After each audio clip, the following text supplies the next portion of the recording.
Mga Salmo, Ikapitong Kabanata. Palaging tama ang ginagawa ng Diyos. Panginoon kong Diyos, nanganganlong ako sa inyo. Iligtas niyo ako sa mga umuusig sa akin.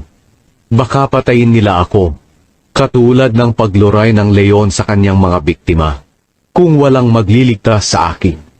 Panginoon kong Diyos, kung talagang ginawa ko ang mga kasalanan ito, kung ginantihan ko nga ng masama ang ginawang mabuti ng aking kaibigan, o kung sinamsam ko ang mga ari-arian ng aking mga kaaway, nang walang dahilan, hayaan niyong usigin ako ng aking mga kaaway at talunin. Hayaan niyong tapakan nila ako hanggang sa mamatay, at pabayaan sa lupa ang aking bangkay. Sige na po, o Panginoon kong Diyos, ipakita niyo ang inyong galit sa aking mga kaaway, dahil nais niyo rin ang katarungan. Tipunin niyo ang lahat ng bansa sa palibot niyo, at pamahalaan niyo sila mula sa langit. Kayo, Panginoon, ang humahatol sa lahat ng tao.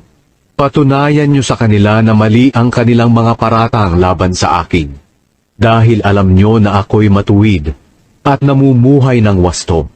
Pigilan niyo ang kasamaang ginagawa ng mga tao, at pagpalain niyo ang mga matuwid. Dahil kayo ay Diyos na matuwid, at sinisiyasat niyo ang aming mga puso't isipan. Kayo, O Diyos, ang nag-iingat sa akin. Inililigtas niyo ang mga namumuhay ng matuwid. Kayo ang matuwid na hukom, at sa araw-araw ay ipinapakita niyo ang inyong galit sa masasama.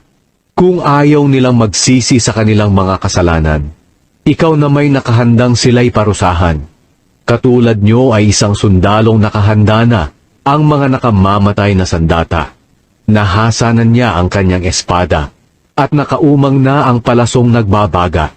Mapag-isip sila ng gulo at kasamaan, kaya nakakapanloko sila ng kapwa.